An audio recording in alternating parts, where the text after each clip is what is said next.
Okay, guys, we are on day 6, and today we're going to be talking about the inspection.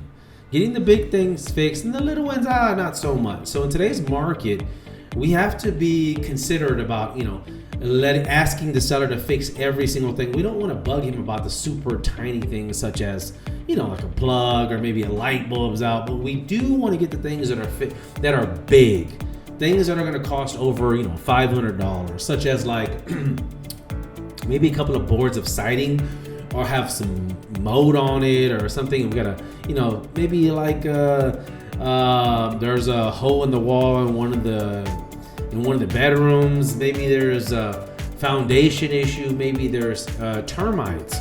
And that's one thing else I want to just touch on real quick is that when you get an inspection, the termite inspection and the mold inspection, especially in Houston, are two optional inspections. So what I mean by optional is that they're not a part of the just regular inspection that's going to test for foundation, check for roof, check the siding, check the windows, all that good stuff, air condition.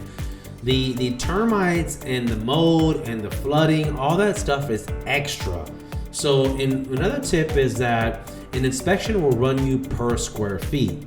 On general, about $350 to $500 for an average house, maybe 2,500 square feet or less. But as you start getting into 4,000 square feet, 5,000, more house, more time, then the inspectors are going to be charging you more and more. So 4,000 square feet, you're looking at about $500 to $600, multiple air conditioners, stuff like that.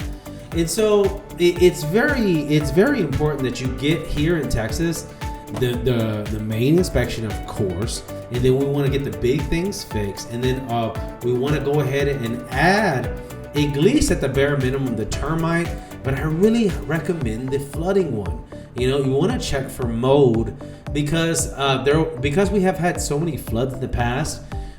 Some people have, they have what they call non-seller's disclosure, where they may have bought the property on a deal and they don't know anything about it, or they may be running it through an LLC or an entity that they can bankrupt really easily. So they may sell you a flooded house. Remember, the seller's realtor is on their side. They look after their best interest, and I think a lot of people don't understand that. Now, according to state Texas law, the seller's realtor can hide those things from you. It's up to the buyer's realtor to look after your best interest. And what's cool about this, or what's really interesting, is the state of Texas says this. Well, in our contract, and you can read it in the listing agreement, maybe I'll even attach it here to this so you can see, a listing agreement will say, you will get 6%, the listing agent will get 6%, but if there is another realtor involved, then half of that will go towards the other realtor. So what I'm trying to get at is, the seller's realtor has a huge incentive to hide things from you, but still stay within state law. She just like, well, I didn't know. The seller, or she could say, I didn't know. Or she could say, well, you did sign this. And there's so much paperwork. It's so easy for a realtor just like, sign this. Believe me, at closing, she could stiff it in there. She could put it right in there. You wouldn't even know, because you have to sign about maybe 100 to 150 pages. And sometimes when people docu-sign things, oh my God, you're not going to read this. It's like books and books. But it's up to us, like, okay, give me this certain document, which is called the seller's disclosure. And then what I'm going to look at is, who this entity is and what do they have to lose. Because I've seen it before where builders will just bankrupt the company. They're small builders. They're like, we'll dissolve the LLC. You can't go after their personal assets. So that's a whole nother game. Oh my goodness.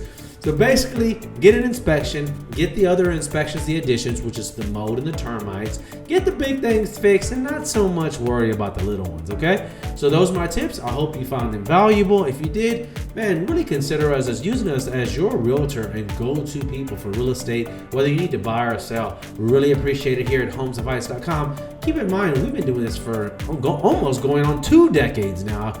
I can't believe how much time has went by so fast. So I'll see you on the next one. This is Alan with homesofheights.com. Thank you. Bye-bye.